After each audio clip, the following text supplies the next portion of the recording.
Where are you watching from, and what time is it where you are right now? Say it out loud. Now picture a town that keeps time on glass, not by clocks, not by bells, but by light poured onto a wet plate. A breath, a lift of the dark cloth. The sun says yes, and a minute obeys. It begins with a plate that would not dry. On a cold March morning in 1903, Eli, the apprentice at Havel's photographic rooms, carried a drying rack toward the stove like it was a cradle. 3 glass plates had dulled on schedule. The 4th held a stubborn shine.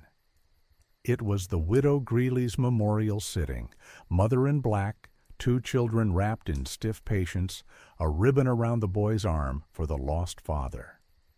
Eli raised the plate to the window, expecting the image to swim out of gray. It stayed a glare.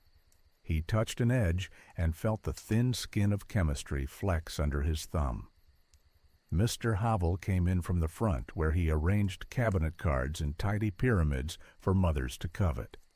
He always walked like floors were part of the lens, sleeves held up by garters, watch chain tucked as if time were private. Eli said, "This one will not dry." Havel took it with the smooth confidence that teaches apprentices who owns the bench. He turned it toward the window, then the stove. He did what he had warned Eli never to do. He breathed on the plate.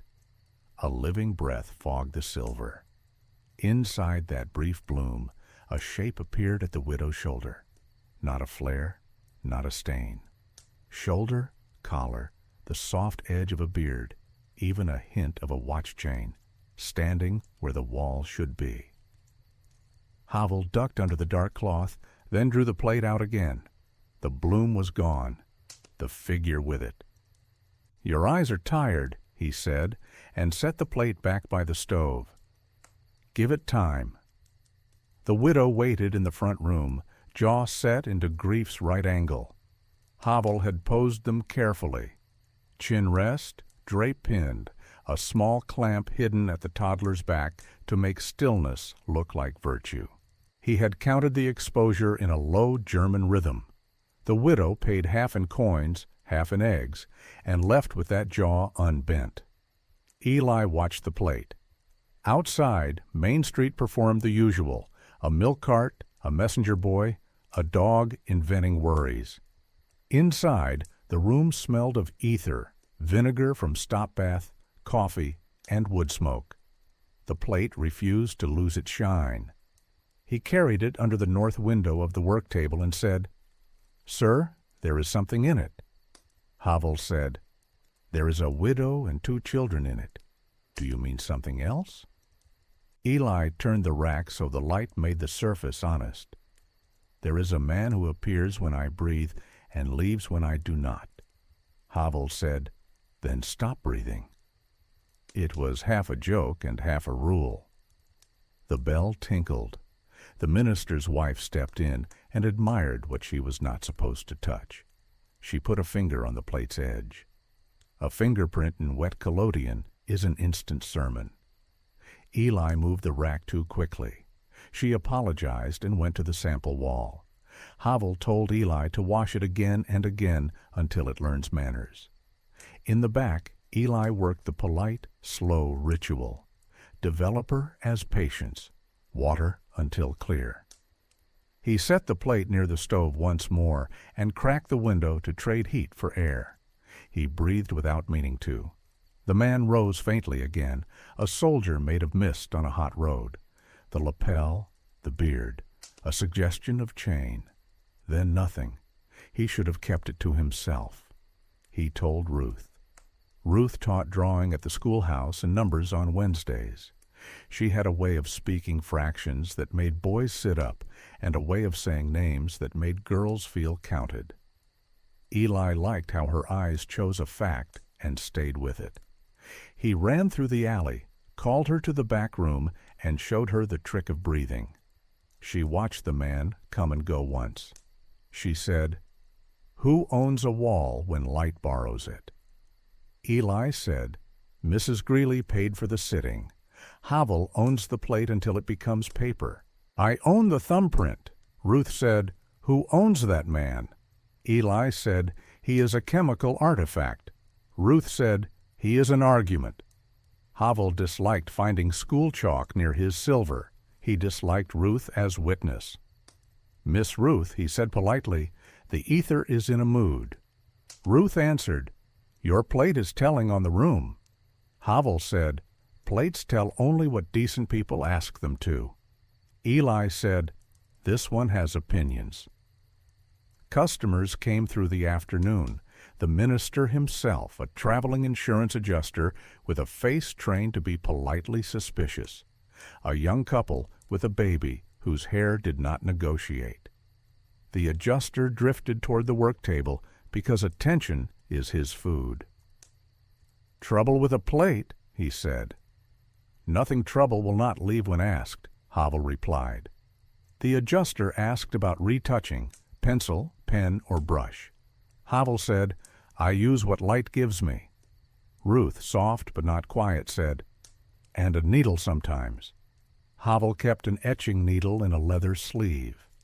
On a dry plate he could lift freckles, shave years off a neck, calm a scar, tidy adjustments that pleased customers and tempted the conscience. The minister once joked that Havel could make the dead a little better than the living. The joke never found a laugh. Havel ignored Ruth's barb and ushered the minister to the chair. Business behaved. People sat. They held still for money's sake. Havel changed plates with practiced calm. The adjuster scheduled a Thursday sitting for our files should a policy require a likeness. Polite words wearing a hat with a bill. Near closing, light went soft at the edges. Havel said to Eli, Lock the door. One more plate. He stood in the corner where the man had stood and said, Expose. Eli counted in German because Havel insisted numbers carry weight. Development showed only a decent corner. Havel looked relieved in a way that admitted he had been anxious. He went home through the alley, sleeves rolled, reputation straight. Eli cleaned. He did not wash the Greeley plate a third time. He slid it into a paper sleeve, wrapped it in Ruth's clean towel, and carried it to her kitchen like bread. They set it on the scarred table, turned the lamp down to mimic late afternoon, and tested the breath. Nothing. Ruth said, Perhaps he belongs to that air. Eli said, Or he belongs to an eye that wants him. Ruth wrote 4 lines in a small book as if setting a lesson. Count sittings, compare plates, match faces to books, ask the door before the frame. They agreed to look again at first light before the widow chose prints. At dawn, Havel knocked, hat in hand, anger pinned neat. Bring my plate back, he told Eli. It belongs to my chemistry and to my patron. Ruth handed it over without quarrel. Havel added, If a plate will not dry, someone has been breathing on it too long, and left. At noon, Mrs. Greeley returned. Havel laid test prints on velvet, salted paper like little promises. The widow studied her mouth, not the corner. She chose a pose where the future looked less sharp. Havel spread his palm lightly on the paper like he was calming a tablecloth and said, We will make you something the children can live with. Eli breathed by reflex.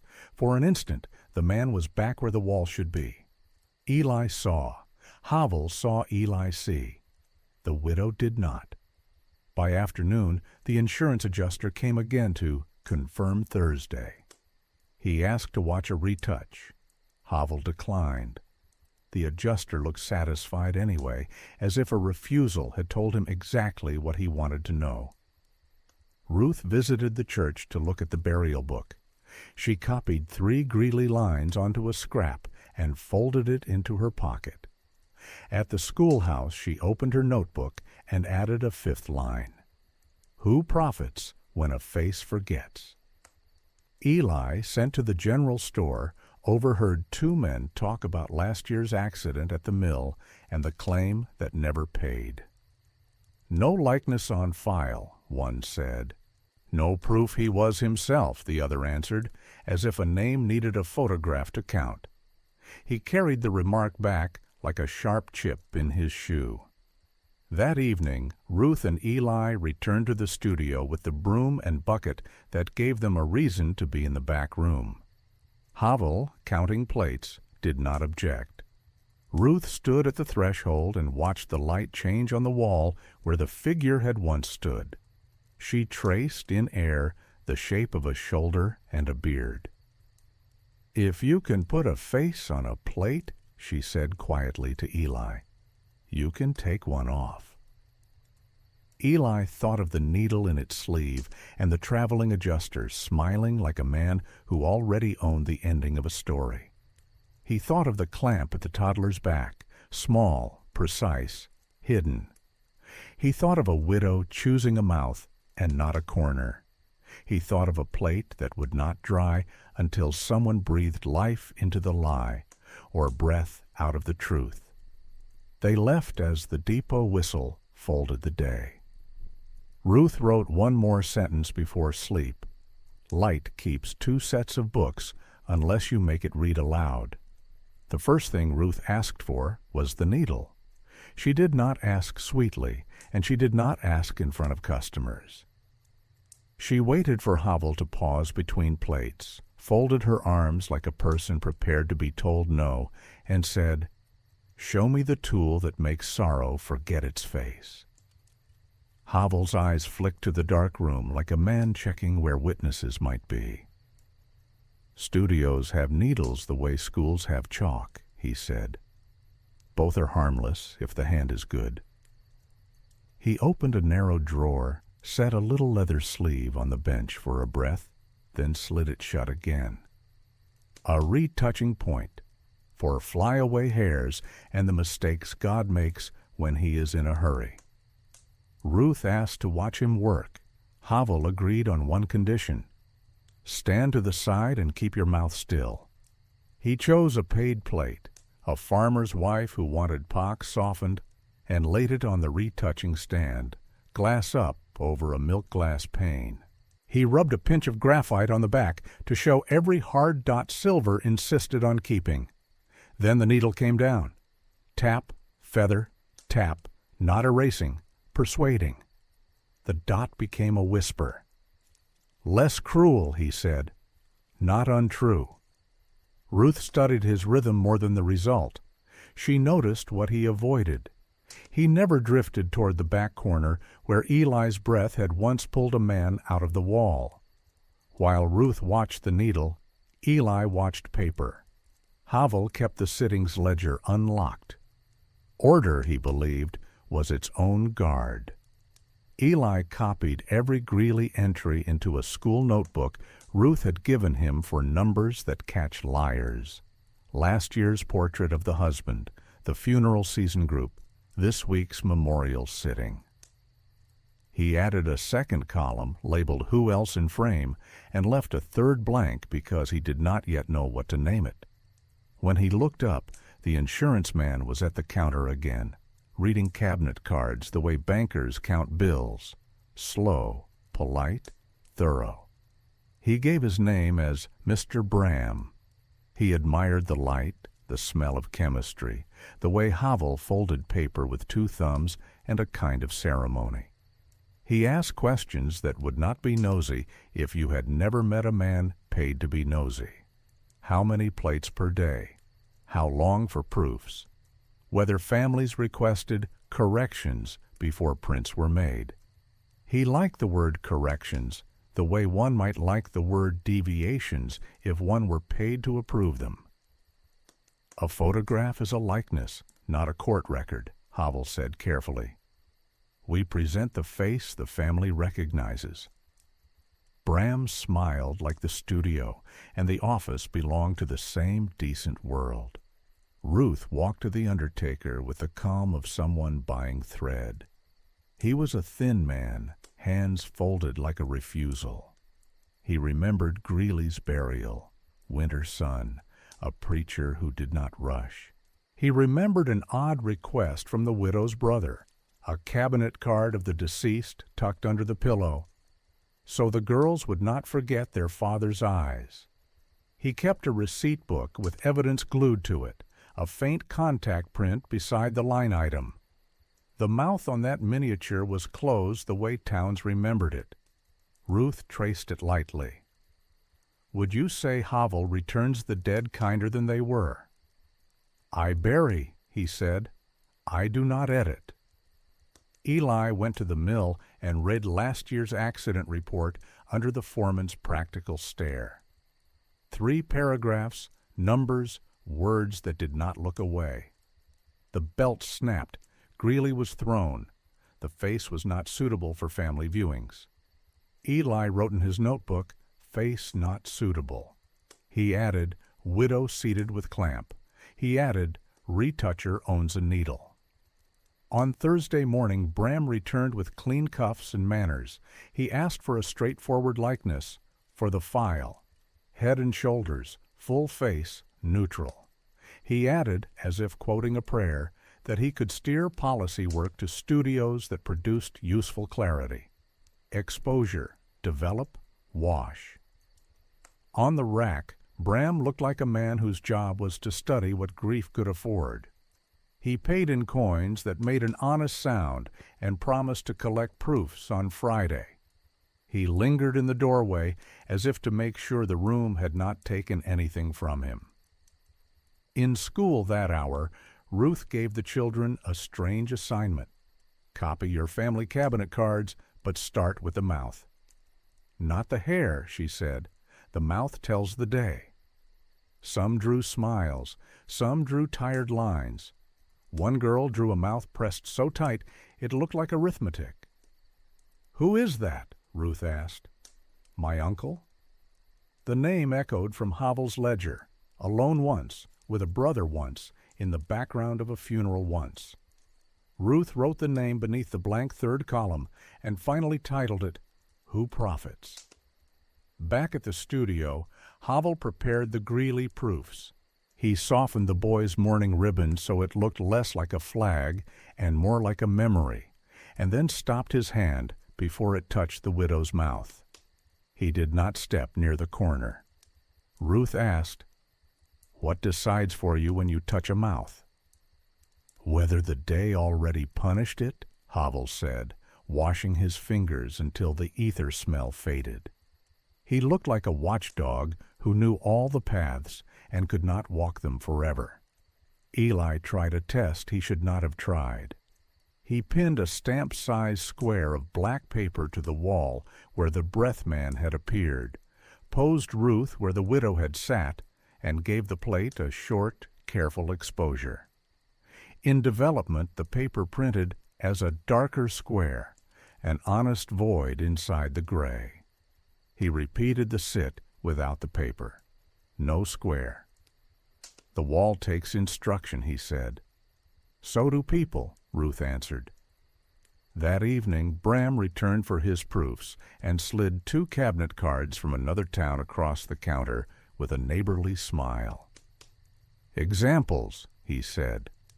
Havel glanced like he did not care. One card showed a widow whose mouth had been eased toward forgiveness. The scratches of an eager needle glimmered like spider silk. The other showed a dead child whose cheeks had been coaxed into health. People are grateful, Bram murmured. Likeness is mercy. He left before anyone could decide what to do with the sentence. An hour later, the undertaker's boy brought a folded clipping found behind the receipt book, a miniature advertisement cut from a St. Louis insurance circular. Photographic attestations expedite claims, it read. Beneath, in pencil, payable upon satisfactory likeness. No name, only a post office box. Ruth wrote a 6th line in her notebook. Who asks for the likeness first, the home, the pulpit, or the office? Friday brought weather that made glass sulk. Drying took too long. Tempers too short. Mrs. Greeley arrived with her brother, a man with a hat brim full of opinions. He asked for the strongest print, for the family Bible, and a locket for the girls. He touched each proof with a forefinger, the way foremen tap rails. He chose a pose where his sister's mouth hinted at gentleness and a child's face where the ribbon had become a quiet thread. He did not look at the corner. He never would. He paid in clean cash. The widow stood still, as if motion would spill her. After they left, Ruth asked to see the earlier Greeley negative, the living portrait used in the undertaker's book. Havel hesitated a heartbeat, then set it on the light. The man looked like he had argued often, and not always lost. Mouth hard, beard blunt, eyes not unkind, not forgiving. Ruth placed Bram's example beside it, and measured with her gaze the distance between what light once said and what needles later suggested. If someone softened him after he died, she said, they did it here, not at the cemetery. Havel said quietly, I am not the only hand in this town. They all turned when the door opened without the bell. Eli's spaniel pushed it with her head and trotted in as if she drew a wage. Behind her came Kepler from the depot with an envelope gone a little proud from travel, addressed to Havel's rooms.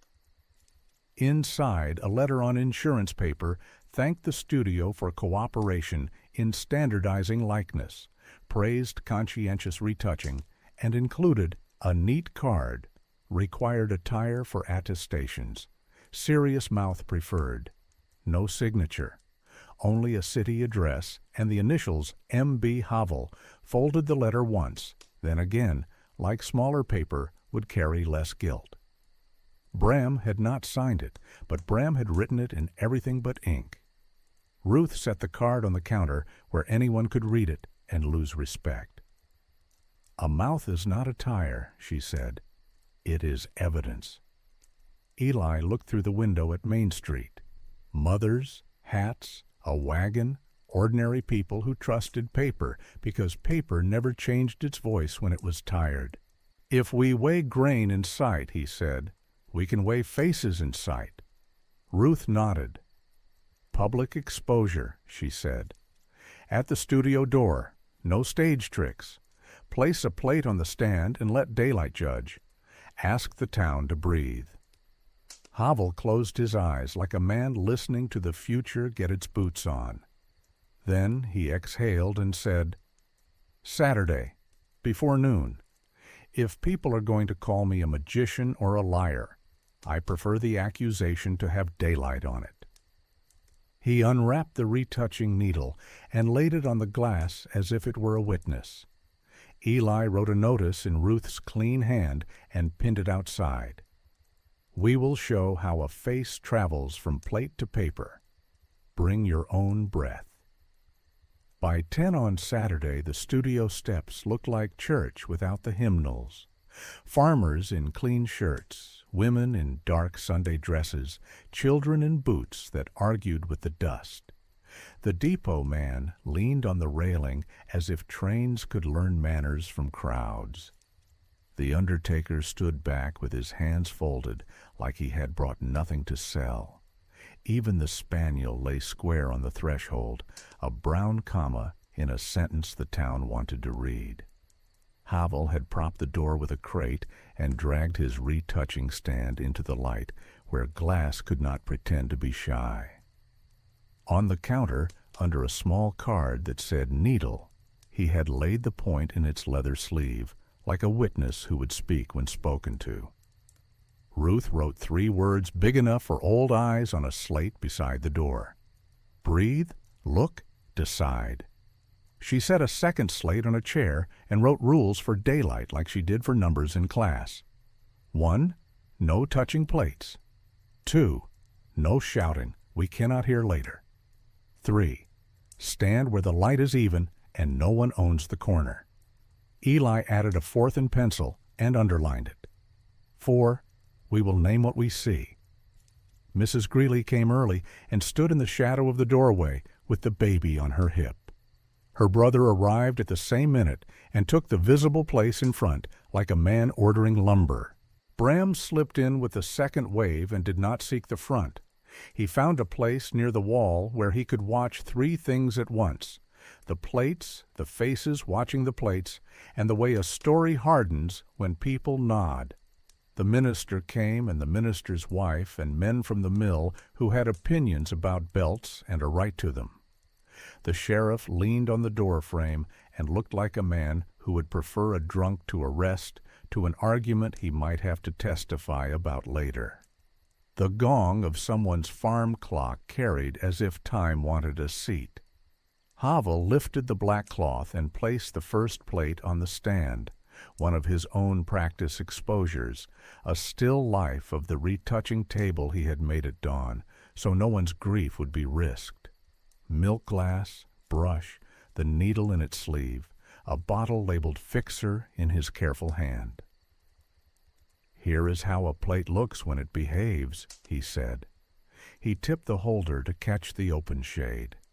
The image spoke in silver and gray. He wrapped his breath in his mouth and let it out. Nothing changed. "Good," someone in the back said, as if truth ought to be boring. "Now the Greeley plate," Ruth said before the crowd could start looking for the nearest errand. Eli brought it out like a tray that would spill if stared at sideways.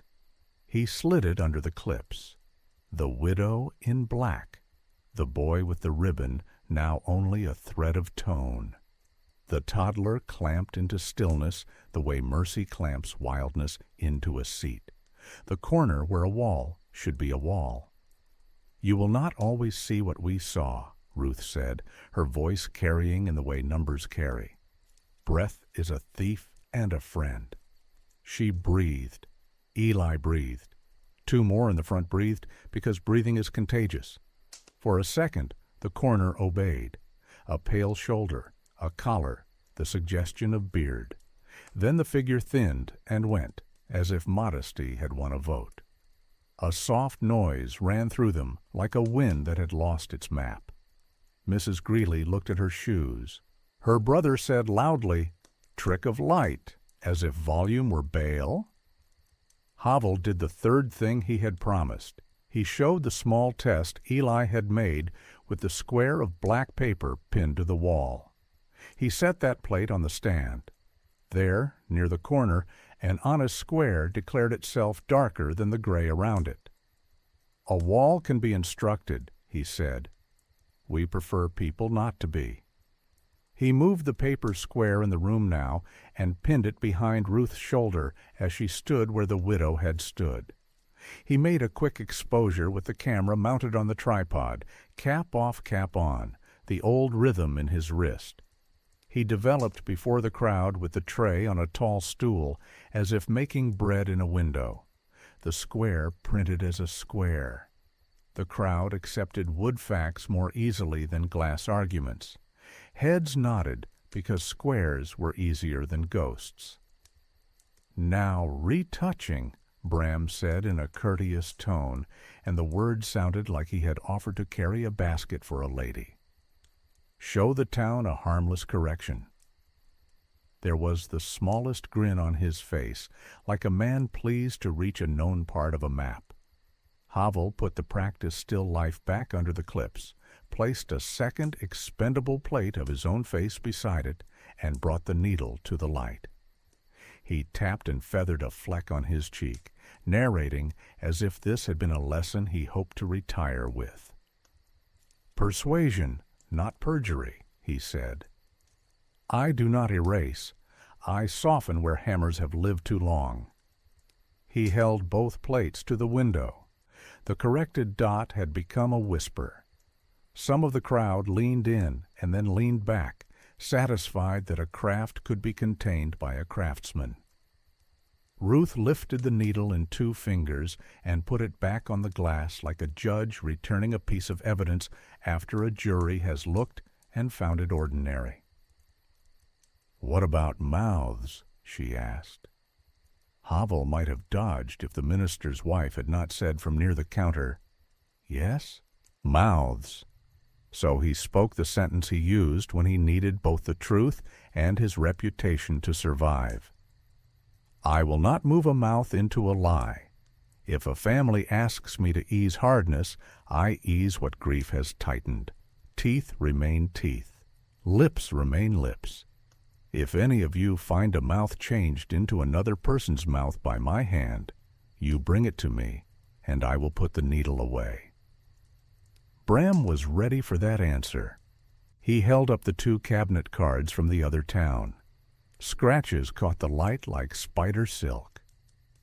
"These do not look like yours," he said modestly, which meant, "These are what I encourage when no one objects." The undertaker, who had studied faces as inventory, said, "Those are too pretty for the men I bury." An old woman at the back raised her hand the way she did in church to stop foolishness. "Show the ledger," she called. "Show us who stood in that corner and who got paid when."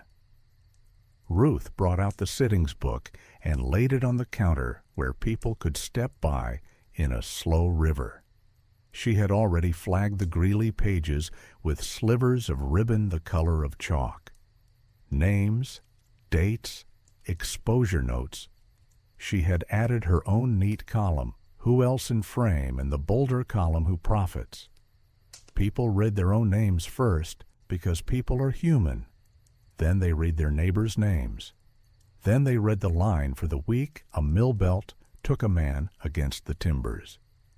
They read a week later the note for a locket ordered, paid by the widow's brother. They read 2 months later a policy number written lightly in the margin, like a courtesy. The minister's wife put her finger on the policy number and then on Bram as if she were connecting points on a child's puzzle. Bram did not blink. He smiled like an adult scolded for a small rule he knew did not carry a real fine. "Ladies and gentlemen," he said, "our office needs likenesses to protect you from fraud and yourselves from grief's distortions. We are not villains. We respect the dignity of the dead." He sounded practiced and patient, as if time had taught him that every crowd had a moment when they wanted to be told someone had a plan that cost them nothing. Eli straightened from the stand with a look that meant he had decided he was allowed to be loud at least once in his life. "Then why do your attestations ask for a serious mouth preferred?" he said, holding up the neat card with its engraved politeness. The crowd considered the phrase. Something in the words turned in their heads like a key in the wrong lock. A boy near the steps blurted, "Because smiling men look alive," and then covered his mouth as if he had spoken a spell. A wave of quiet traveled out from the boy like the slow ring from a stone dropped in a good well. Havel moved them forward before quiet could turn unhelpful. "One more plate," he said, and brought out the living Greeley negative from before the accident, the one Ruth had asked to see on Friday. This is what Light said when the man was here to answer for himself. He put the plate on the stand, mouth hard, beard blunt, eyes doing arithmetic with the day. Ruth laid beside it Bram's bait from another town, the softened widow, the softened child, not from Havel's hand, but from a cousin to his trade who had less trouble sleeping. Then she did the thing she had meant to save for later. She produced a microscope from the school, a cheap brass tube with a simple stand, the kind used to make pond water look like a city, and set it over the Greeley negative and then over the bait. "Look at the scratches," she said. "Patterns are fingerprints when men think they do not have any." People bent and looked. The scratches on the other town's cards had a direction like a habit.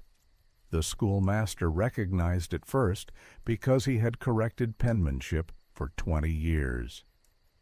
"Right to left, downward flick at the end," he said. "Same hand, same impatience." Ruth nodded. "Compare that to our plates," she said. You will not find that impatience here. It was a small vindication and a big one, both at once. The studio had tools. The studio had rules. From the doorway, Mrs. Greeley spoke for the first time, as if words had been walking up from her boots to her throat all morning.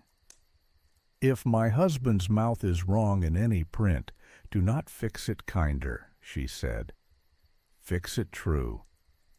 Her brother muttered something about dignity and children, but the sentence fell short of ears, because the children he named were standing within them. Bram saw where the tide was going and reached for paperwork. He produced an envelope with the company crest and an official tone, and said to Havel, "Our office requests you refrain from public demonstrations that could compromise evidentiary standards. A paper injunction with no court to stand behind it, just the confidence of a letterhead." Havel unfolded it, refolded it, slid it under the needle on the counter, and said, "If light cannot stand daylight, it is not evidence. We are not a theater today. We are a scale." Kepler from the depot coughed politely and offered his modest contribution to the science. He had brought a stack of returned envelopes from the office box in the city that matched the initials on Bram's card. "Undeliverable as addressed," the postal stamp said on 2. Someone in the crowd said, "That's funny," in a voice that meant the opposite. The sheriff lifted one envelope and then set it down like it might be hot. Ruth moved to the doorway slate and wrote a new line, under breathe, look, decide. She wrote count scratches. Then she lifted the Greeley negative to the light again and said, "We will print one proof from this plate and one from the memorial plate as it stands. We will not touch either. The town will watch both come up in the tray. If the corner puts a man where the wall belongs, we will see it again or we will not. Then you will tell us whether mercy or memory earns the last word." Havel filled the tray with developer where everyone could see the surface shiver. He slid in the first sheet of salted paper under the Greeley living negative, rocked the tray like a nurse rocking a bassinet, and let the image come. Mouth hard, beard blunt, life still in the sums. He rinsed it and set it aside. He dipped the second paper under the memorial negative, the one with the corner that had learned to accept breath like a tithe. He rocked and watched and did not look at the crowd, because the crowd was in his ears. At the corner, a softness began. Nothing a lawyer would sign, but everything a widow would recognize if she was allowed. A shoulder edge like a memory at the edge of a room. Gasps are theater. This was not a gasp. It was a quiet, as if the town had decided to hear itself think. Bram said, "Chemical flare." The brother said, "Reflection?" The undertaker said, "Men come and go." The minister's wife said, very gently, "So do lies." Havel lifted both damp proofs by 2 corners. He did not hold them up like trophies. He held them low, so people had to come closer and behave. "You see what I see," he said. "You may call it whatever your own sleep can carry." He laid them side by side on the velvet case. Ruth took the retouching needle and placed it like a fence between the prints and Bram's letter. The needle did not look large. It looked exact. Eli stood at the doorway and read the slate again. Breathe, look, decide. Count scratches. He rewrote the 4th line he had scribbled in pencil yesterday, and now wrote it dark. Name what we see. He glanced at Bram, at the brother, at Mrs. Greeley, at Havel, at Ruth. He looked at the town the way a boy looks at a clock when he wants to know if it is yet time to tell the truth publicly. Then he took a step onto the top stair and said in a clear voice that even trains would pause for, "At noon we will print on the sidewalk. If a wall can be taught, A town can learn. At noon the town formed a ring that looked like church without a hymn. Havel dragged the tripod to the curb, leveled its legs on 2 folded newspapers, and set 3 trays where everyone could see the liquids. The chemistry table wore labels large enough for noses in front rows: developer, stop, fix. Kepler leaned on the hitching post and announced time like a public right: 12:02, 12:04. The sheriff stood where his boots read as neutral ground. Ruth chalked 1 clean ladder of steps on the studio slate. Breathe, look, decide, count scratches. Now watch the steps. The control came first because arguments behave better after boredom. Havel loaded a blank plate, aimed the lens at a plain board propped on brick, and gave it the simplest exposure a crowd could understand. Cap off, count, cap on. He developed in the open air, rocking the tray with a nurse's patience. Silver rose to a flat, obedient gray. No corners, no faces. A brother in the front row snorted as if to say, "Well then." The town nodded anyway. If the stove is hot for a plain board, it will be hot for a story. Now the plate that had made the week bend.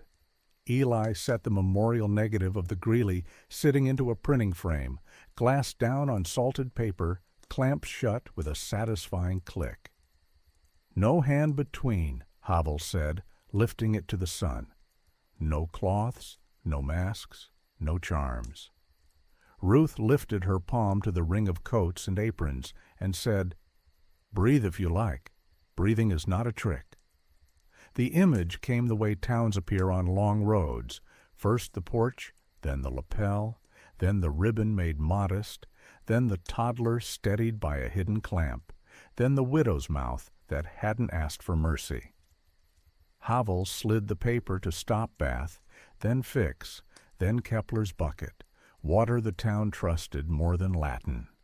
He held the damp-proof low so people had to step toward behavior. In the corner where a wall should be only a wall, a softness hung, no theater, no ghost story shouted into the air, just the edge of a shoulder, the width of a memory. Not everyone saw it at once. Seeing is not democratic. A churchwoman breathed, "Oh, like a number." Mrs. Greeley stared at her hands. Her brother, brim-hard with certainty, said, "Flare." Bram, polite as a doctor, improved it. "A ghost exposure." Politeness is a handle some men use instead of a grip. Ruth did not argue adjectives. She laid a tiny contact print, the undertaker's receipt proof from last winter, beside the fresh, damp sheet, and pointed at geography that doesn't learn tricks. The lapel's curve into the chest, the beard's angle under the ear. "This is not the brother's county cut," she said. "This is the dead man's Sunday jacket." She did not look at the brother when she said it. The crowd did. Bram smiled like a teacher corrected for handwriting. "You have led the eye," he said. "One should not lead the eye." He spoke to Ruth but performed for Havel because policy prefers to quarrel with a bench, not a chalkboard. Eli prepped the second comparison before tempers could choose a shape. He tucked a stamp-size square of black paper on the printing glass, a repeat of yesterday's wall test, clamped a fresh sheet, and held it to the sun. When development and fix had done their chores, he set the second proof beside the first. The inserted paper had printed as a crisp black square. Exact, unnatural. "A wall will mind a command," Eli said. "Whatever lives in that corner isn't a square. If you want flair, call it flair, with a preference." Kepler raised his watch like a seal. 12:20, he said. Depot agrees. The sheriff wrote the minute on the back of a scrap. The undertaker signed under it with the neatness of men who catalog sorrow. Ruth borrowed 3 clean sewing needles, had 3 women initial the wet corner with pinpricks, a small quire of marks, so nobody could argue later which proof this was and which hour had named it. Bram stepped closer with the moderate grace of a porch salesman. "Mr. Havel," he said, "our office can recommend your studio for attestations if we can assure the Home Office you adhere to standard practice, conscientious retouching, neutrality in public cases. Demonstrations such as these stir grief. We prefer grief quiet." The words were bills paid with tone. The brother took courage from the grammar and laughed too loud. "Decency bankrupts," he said. "The market likes good news." Ruth chalked a sentence between them like a thin fence. Markets like good news. Memory likes the truth it can live beside. Someone murmured, "Put that on the church door." Ruth said, "Put it where children can reach." Havel did what careful men do when a room tries to become clever. He put more evidence on the table. He placed the living Greeley negative on the stand, set the cheap brass school microscope over a corner, and invited eyes by ones and twos. Scratches from some other town's retoucher, Bram's examples, ran right to left with a downward flick at each stroke's end. The schoolmaster, who had corrected penmanship for 20 years, named the habit aloud. Havel lowered the tube onto his own plates. No such impatience. The studio was not innocent in a general sense. No studio is, but the hand here had different manners. The minister's wife set her spectacles on her head like a crown and said, "Your needle does not gossip." A yellow envelope came into the circle like weather. A telegraph boy, hat crooked, face with the solemnity boys save for births and trains, handed it to the sheriff, who cut it open with the knife the town trusted. The wire wore polite thunderheads from Midwest beneficial saint. "Louis, stop. Cease public demonstrations concerning attestations. Stop allegations of irregularities. Threaten confidence. Stop. Studio may be removed from approved list. Stop." Bram glanced at the ground with practiced regret. "My home office," he said, and let the town decide whether he was apologizing to it or for it. Ruth wrote 7 words at the top of her notebook the way some people pray. Show the letter, not the smile. Then she shut the book and lent her voice to air that had decided to be court. "Mr. Bram," she said, Sunday and school in one sentence, "we will continue to print where witnesses can see. If your office removes this studio for telling the truth in daylight, our town will remove your office from our errands. We can carry paper ourselves." The minister's wife said, "Amen like punctuation, not incense." A few men surprised themselves by nodding in front of people they owed. Havel did not grandstand. He simply set the retouching needle on the velvet between Bram's letter and the damp proofs, like a fence post between neighbors who had decided not to share tomatoes. "If light cannot stand daylight," he said, "it is not evidence. We are not a theater. We are a scale." The word scale did what good words do. It made the crowd remember how grain had become honest last week. Eli's spaniel chose that moment to sneeze and lay her chin on her paws as if the street had finally learned to be a floor. Mrs. Greeley spoke, first time all morning. She did not raise her head, only the sentence. "If my husband's mouth is wrong anywhere," she said, "do not fix it kinder. Fix it true." Her brother began, "For the children." But children were already present, so the alibi had less room to walk. A boy near the steps blurted, "Smiling men look alive," then clapped his own mouth as if he had knocked over a pail. The ripple that followed was not laughter. It was a town understanding a tool it had used. The ring loosened the way rings do after verdicts that are not quite verdicts. People edged forward to touch nothing and remember everything. The undertaker passed Ruth a folded note, techniques from his old city man on how some houses press faces after varnish to tame a mouth. For later, he said, because kindness knows digestion. Kepler marked the minute again. The sheriff put the wire and the damp proof in Havel's sleeve and asked, "Where does this story go next if it does not want to die in a tray?" "Where the belt snapped," Ruth answered. "Men's memories work better with sawdust under them. Bring the rider." She meant the insurance rider in the policy that had increased payout for disfigurement 3 weeks before the accident. Havel fetched the studio receipt book. Eli fetched Ruth's notebook. The sheriff fetched his hat.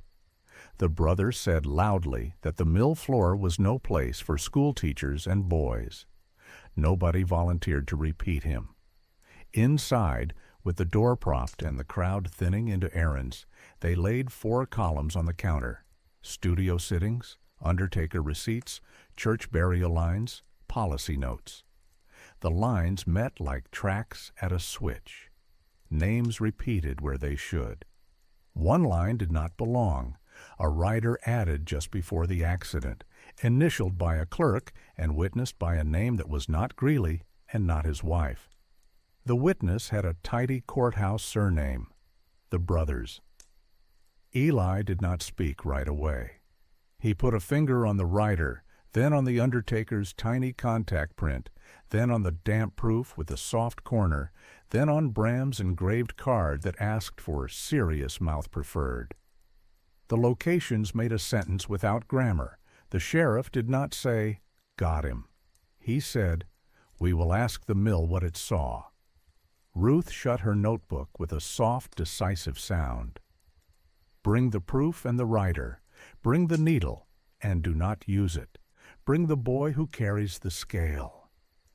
Havel slipped the damp print into a sleeve and felt the cool weight of a minute that had chosen a side. Eli wiped the trays fast and stacked them by the sink. The spaniel stood because towns do not like to be left out of their own repair. On the way out, Ruth paused at the door slate and, under count scratches, wrote 2 more small orders in a steady hand. Ask the floor. Ask the window. She underlined window once. If a room can tell on a plate, she said to nobody and everyone, it can tell on a fall. Kepler touched the brim of his cap. 3, he said, meaning the mill throws its doors to air at 3, and the west light will show the upper floor the way a guilty face shows its temper. The sheriff pocketed the studio key like a man who had borrowed a friend's secret and promised to bring it back. They stepped into the street with ordinary urgency, the kind you use when a story has decided to run and you mean to run beside it, not behind it. The crowd parted in the polite way towns do when decency asks for the aisle. Bram was already halfway to the depot, hat settled, shoulders undecided between victory and work. The brother peeled off toward the feed store with a walk that meant inventory. And on the warm plank by the curb, the wet place where the proof had dripped dried into a shape that looked for a minute like a shoulder and then forgot itself and became wood again. By 3, the mill stood open to the weather like a rib cage. Doors wide, windows high, the big belt spliced and quiet, sawdust resting in the corners as if it had always meant to be there. West light made a bright street across the upper floor. Kepler took the stair-post like a lectern and said 302 for the room to hear. The sheriff removed his hat and turned it once, a habit that told Wood he meant to listen. Ruth kept the promise she had written on the slate. Ask the floor. She knelt where last winter's report said Greeley had fallen and let her palm read the grain. Heels had pivoted here. Nail heads lay bruised flat by crate bottoms. At shoulder height on one timber, Resin gleamed like a thumb polished it more than once. Between that bruise and the line shaft, she traced faint parallels crossing the boards at a shallow angle, too regular for panic, too shallow for a flung body. "Not a whip," she said. "A drag." Eli knelt beside her and placed 2 fingers where an armpit would be. If a man wants identification ruined, but life left in a family's ledger, he pulls here, turns the face, and gives the timber the mouth. The sentence landed heavy and then behaved. Havel opened the camera like he was about to marry the floor to paper. Tripod leveled, bellows squared, cards clipped with Kepler's minute and single chalk words, drag, oval, forehead, held into each frame so later nobody could accuse memory of editing. He made plates of the line in the boards, the polished timber, the splice in the belt. "Who saw?" the sheriff asked the foreman. "Midday," the foreman said. "Squeal, snap, belt off, Greeley down." Ruth asked where the foreman had been. "East End, oiling, back to the line." The sheriff asked for the witness. "Brother," the foreman said he stood right there. He pointed to the head pulley, far from the bruise Ruth's hand had found. Eli stood at that spot and raised his arms as a man does when something big moves wrong. From there, the drag line was invisible. The timber bruise hid in glare. At the west windows, the whole floor lay like a diagram, the path a pulled body would take, the exact height of a forehead against wood. A broom man spoke without stopping his slow push. "He was by the west stair before it," he said. Talking, ran after. The foreman cleared his throat. "True," he said, and smaller. "I did not wish to make trouble when grief was paying the bills." Ruth went to the west sash and looked into the alley. From that window the studio's rear door showed its towel and the rack where plates learned manners. "From here," she said to the sheriff, "a man could learn the hour a face was made for a plate. He could plan for a mouth." The sheriff wrote that sentence without changing his face. Window sees the studio like a clock. Havel ran a fingertip along the belt splice. 2 lace holes were not round from tension, but thin from filing. Under Eli's magnifier, their edges shone like a tool had helped. "Belts fail by fraying," Havel said quietly. "This one learned a knife." The foreman closed his eyes, opened them on a smaller truth. "I ordered new laces," he said. "They arrived late." He did not look toward the office, which made the office louder. Kepler, who mostly conversed with minutes, offered a doubt as decent as bread. Could filed holes fail without a plan? Havel granted the possibility and the weight of it. "They could," he said. "Accidents exist, but accidents do not prefer a face." The sheriff sent for the witness. The brother filled the doorway with hat and certainty. "I stood there," he said before anyone asked, pointing to the head pulley. "The belt threw him. I pulled him by the shoulders. His face met that timber. God help me." Ruth did not shave the piety. She walked him to the west windows. "Stand where you stood," she said. He obeyed. "Now look at the drag." He could not. His jaw hesitated 2 seconds, and the seconds wrote themselves in Kepler's head. Havel asked him to place his hands where he had held the shoulders. He set them high, theatrical, and wrong. Eli guided the wrists down into the hollows under the arms. "Like this," he said. The room inhaled without wanting to. Bram came up the stair with careful speed, hat low, voice set to observer. "Our office respects the law," he said.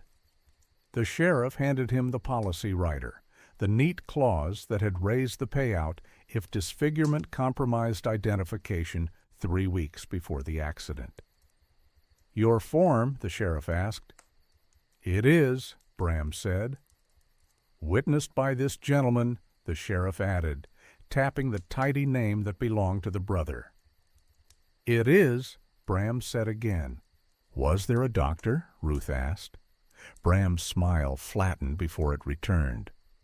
"We rely on attestations," he said. "Efficiency is not the enemy of truth." "Only of time," Ruth answered, pointing at the floor. To keep the room from turning into a meeting, Havel proposed daylight work. He asked the foreman for a sack of husks and a rope. He tied the rope under the sack's armpits and dragged once. 2 shallow parallel lines marched across sawdust and board like the ones Ruth had traced. Drag by the collar, and the pattern changed. Arc and stutter. He set a plank at forehead height, nudged the sack. The marks smeared wide, messy. 3 quick, precise taps at the same height made a clean bruise. He looked from the polished timber to the brother without raising his voice. "Accidents stutter," he said. "Plans rhyme." The foreman nodded like a man picking up a tool he wished he did not need. "No doctor, then," he said, admitting the clause had been paid with paper and prayer. Bram lifted his palms in reasonable surrender. "Families needed money," he said. "We facilitated compassion." Ruth turned to the line of men with rags in their hands. "Compassion that pays more when a face cannot testify invites a file to visit a belt," she said. She did not look at the brother when she said it. The room did. Kepler marked 331. Havel photographed the test marks with cards in frame that read "Accident and Plan." The sheriff did not slap iron on any wrist. "Names belong to paper first," he said. "We will ask the office for lacing orders, tool checkouts for files, and the visitor log." The foreman sent the broom man for keys. Ruth asked the room for one more witness. A boy with an apron and a new man's shyness raised his hand the way school teaches. "Saw him before noon," he said to his boots. The brother, wiping near the belt with a rag where we do not wipe. Lemon smell, not oil. Said to fetch the foreman when the whistle blew. Then it blew. The sheriff wrote the words and underlined rag where there is no oil. Eli leaned over the stair void and peered into the shadow where sawdust and confessions fall together. On a beam lip, a scrap waited. He lay flat and reached with the retouching needle's leather sleeve, long, harmless just enough, and teased the cloth out. It smelled of solvent, quick and wrong for a mill. The foreman dabbed a finger and frowned at how fast it fled. "Not ours," he said. Ruth wrote, "Foreign rag, filed holes, drag lines, witness moved." Bram kept to courtesies. "A great deal of inference," he said, almost kind. "And a great deal of room," Ruth returned. She took the undertaker's tiny contact print from her pocket, a living mouth with its living habit, and held it beside the polished timber. "If a print after death shows another habit," she said, "someone helped it. If a clause pays better when a face cannot be recognized, someone priced a bruise." She slid the print away. Grief is not an exhibit. The broom man returned with a tin box. Lacing orders. The new leather had shipped after, not before. Tool slips, one hand file checked out under the foreman's initials, returned same day by a signature that was careful and recent. The sheriff compared that signature to the writer's witness line as if they were faces. "Same habits," he said softly, and made no announcement. "Tomorrow," the sheriff told the room, "we finish in daylight. Mr. Havel will print the living Greeley negative and the memorial negative again at the studio door. The undertaker will bring his book. The foreman will bring these slips. We will ask names before we use them. If there is a charge, it will fit on a line." He put his hat on, which in this town was how a decision wore its coat. The brother tried one more sentence, hoping language could tug nails. "I did what a man does," he said, "when he must choose between a widow's bread and the shape of a mouth." Ruth did not sermon him. She placed the damp memorial proof, sleeved since noon, into his hands. "Carry that," she said. "See if it tricks you again tomorrow." They left the mill the way a search party leaves a field it means to return to. The alley smelled of sap warming and metal cooling. The spaniel trotted ahead and back, unsure whether justice walked at paper pace or dog pace. Kepler shut his watch and let the minute live without an announcement. Havel shouldered the camera as if it were a promise rather than a device. Eli slid the solvent rag and the writer into Ruth's notebook between two pages that still smelled of chalk, hoping a new lie would learn to behave between old lessons. At the studio door, Ruth wrote two fresh orders under Ask the Floor and Ask the Window, Ask the Clause, Ask the Hand. She set the chalk down. "Tomorrow we print again," she told Havel. "Then we ask the town to choose between mercy and memory, with both eyes open." Havel nodded, tired and certain. "If light is a witness," he said, "we will let it take the stand." By 10, the studio steps looked like a docket. No hymns, no speeches, only the thick quiet of people who had decided to trust eyesight over rhetoric. Havel pulled the chemistry table to the sill and set 3 trays where the town could see liquid change its mind in daylight. Beside them he planted a small easel with one placard Ruth printed in a schoolroom hand. "We will show the steps. You will keep the minutes." Kepler stood under the awning with his watch open and a slate on which he wrote the hour, like a receipt. 10:03, 10:07, 10:12.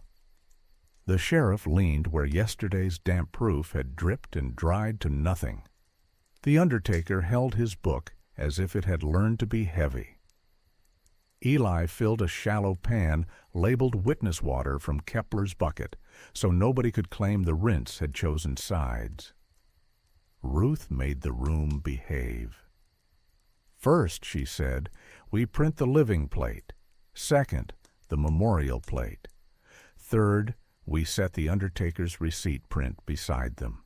No cloth, no mask, no needle. You will name what you see aloud. If paper later pretends you saw otherwise, your mouth will correct it." The control had lost its drama and gained its authority. Havel set the living Greeley negative on the frame, salted paper beneath, clamps shutting with a sound that told the crowd a hinge had kept its promise. He lifted to the sun, counted in the ordinary numbers townspeople use to divide chores, and walked the sheet through developer, stop, fix, rinse. The man surfaced, beard blunt, mouth in its living habit, eyes weighing daylight. Ruth rested 2 fingers on the table, lifted them, and the front row exhaled. A step had been completed. Then the memorial plate, the one whose corner had learned to borrow breath. Havel kept the ritual plain. Clamp, sun, count, trays. People leaned without meaning to, then remembered themselves and stood back a fraction so daylight could work. When he raised the damp sheet low for honest looking, the corner yielded what it had yielded yesterday. Not a square, not a smudge, a contour like a shoulder remembered by glass. Not everyone saw it at once. Seeing is not democratic. The minister's wife made a tiny sound that could have been a number or a prayer. The undertaker, whose trade mistrusts adjectives, gave one small nod. Ruth did not name the shape. She laid the undertaker's glued receipt print beside both and pointed at geography that lies less easily than mouths. The lapel's entry into chest, the beard's angle under the ear, the faint arc where a watch chain has taught light to curve. Bram stepped forward with courtesy polished to a working shine. "Our office recognizes the studio's skill," he said, true enough to sound generous, "but attestation is not a midday sport. We prefer serenity." He held out a fresh letter with the crest of Midwest Beneficial like a guest towel. The sheriff opened it without ceremony. "Removed from approved list if demonstrations continue. Public confidence threatened. Gratitude for prior cooperation." He slid the letter onto the counter beneath the retouching needle like a card pinned so wind could not pretend to be law. "Names before we use them," the sheriff said, reminding the circle that this was not theater. He had the undertaker read his line aloud. Burial date, receipt number, the faint contact glued to the page.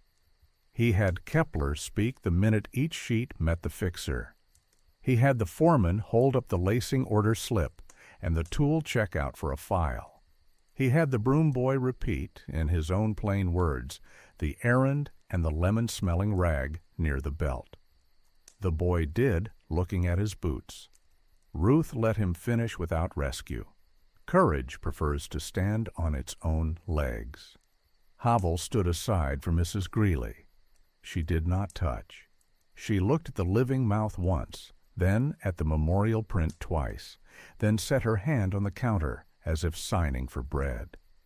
"If a child asks what his father looked like," she said, "I will not give him comfort with a different mouth. I will give him the habit that paid our rent." Only then did she glance at her brother, and even then she did not wait for the sentence to land. The brother chose volume when reasons were thin. "Indecent," he said, "a death paraded, a craftsman tempted by an audience." He tipped his chin at Bram as if to borrow a suit. Bram kept his hands arranged like neutral prayer. "We do not judge mourning," he said smoothly. "We help it file." The word file did not land kindly. You could feel the crowd think of the rag that was not oil. Ruth set the school microscope over Bram's example cabinet card from the other town, then over the living plate, then over the memorial. She did not narrate. The schoolmaster, whose eye had earned and spent 20 years on penmanship, supplied the vocabulary. "Right to left, downward flick," he said over the foreign card. "No flick here." Small proof, sober work. It fit the week that had turned daylight into a habit. Bram tried the high road, which in practice is the exit. "We will conduct an internal review," he said, "and regret any suggestion of impropriety anyone may have inferred." He bowed at nobody in particular. The sheriff stepped into the bow's vacancy. "Your office will preserve all documents on the Greeley policy and rider," he said, "and refrain from advising any witness to practice a new memory." He did not raise his voice. He swapped velvet for nouns. "Charges," someone said in the back, not hungry for a spectacle, only thirsty for a conclusion.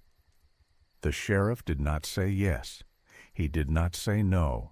He turned to Ruth, which surprised a few men until they remembered where sentences had begun this week.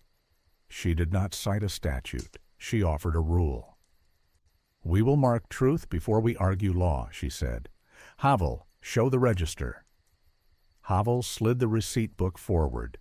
He had added 2 columns in blue pencil the night before. Retouched, declared, and public printed. Ruth had taped a narrow key down the margin. Mark R when a mouth is eased, N when a plate is naked, P when a proof is made in sight. He chose the Greeley line and set 3 marks with a carpenter's pencil. N. P. Witnessed. He wrote the initials of the 3 women who had pricked the proof's edge. Paper changed shape under a pencil and did not scream. The foreman, unprompted, said, "Hang a copy at the mill next to the weightboard." Public had become a diet. He did not intend to starve it. Bram made one last bid to bring the world back inside his office. "If you insist on public marks," he said, "we will need a stamp to certify compliance." He said stamp like a man laying his hand on a familiar desk. Ruth surprised him by agreeing. "Good," she said, "a stamp that says attestation refused when a plate is altered without a declaration." She looked at Havel. "Make it ugly so no one wants it." He smiled the tired smile of a craftsman invited to build a fence around his own virtue. "Iron," he said, "it will bruise a card where ink cannot." Kepler wrote 1049 on his slate with the same reverence he used on departures. The undertaker closed his book with a sound like an amen that had remembered to be brief. The schoolmaster slid the cheap microscope into a sock. The sheriff read into the air the writer's date, the missing doctor's line, the way the witness's tidy signature on the writer rhymed with the tidy signature that returned a file on the mill's tool slip. He read the broom boy's minute for the lemon rag. He read the undertaker's receipt number and the burial date. "Affidavit first," he said. "Warrant after." The brother lost color in the useful parts of his face. Eli spoke from the trays with a voice that had learned to belong. "If a plate can carry 2 stories," he said, "we will not choose in secret. You want a softened mouth? Say R. You want a naked plate? Say N. Want the town to help you not lie to yourself? Say P and bring your breath." He sounded like a boy in the good sense, meaning someone recently introduced to tools and determined to keep them honest. A path opened at the counter. Mrs. Greeley asked for 1 print of each, labeled plain. "The Bible will not learn a lie because it fits the page," she said. Havel's yes carried the small relief a man feels when a difficult order is exactly the right one. The brother tried to slip through the ring without touching eyes. The spaniel rose and nosed his shin. He swore softly, patted the dog as if still a neighbor, and straightened into the sheriff's affidavit. "Speak where you stood," the sheriff said. The brother signed, towns having a way of making men braver and more cowardly at once. Bram took that as his exit and walked toward the depot in that careful speed he wore like a second suit.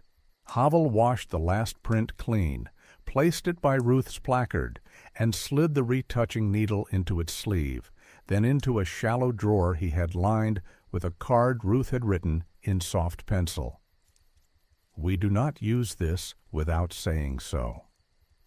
He closed the drawer like a curtain on a demonstration that had refused to be theater. Ruth flipped the placard and wrote for latecomers in letters children could copy without help. "Prints made in sight today. Living plate, N.P. Memorial plate, N.P. Undertaker receipt. Witnessed." Underneath she added the 3 women's initials, not to assign weight, only to remind the town that women had witnessed while men practiced reasons. Last she wrote a line the pupils would steal for slate margins. "Bring your own breath." "What happens now?" someone asked, not impatient, only practical. The sheriff answered without promising a gallop. "Statements at the depot office. Wire for documents. Hold the rag.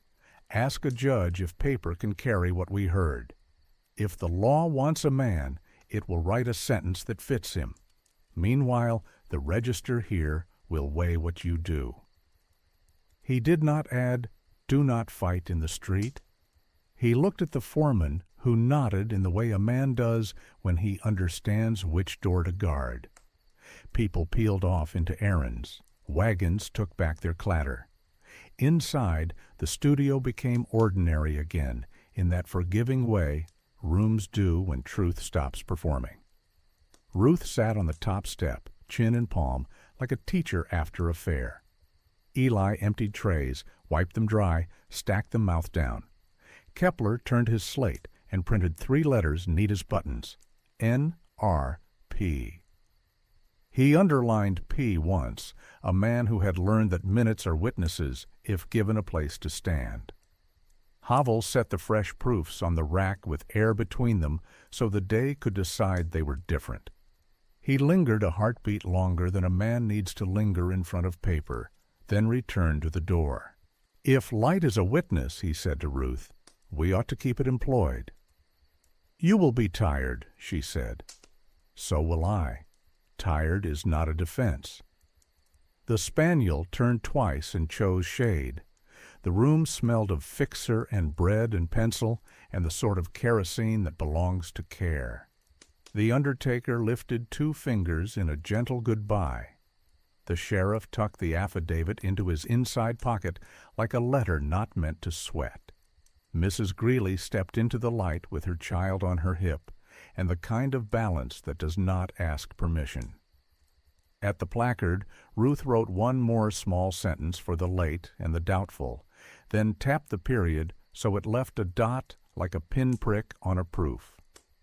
A face is not a tire. By noon, the town had done more than argue. It had taught itself a procedure. Havel's register carried its new marks like a ledger that had learned how to breathe. The mill had its time to meet and its slips to bring. The depot had its statements to take. The company had its letters to preserve, whether it wished to or not. And the studio had 2 damp sheets drying in the back, air moving between them like a clean verdict that would take the afternoon to finish saying.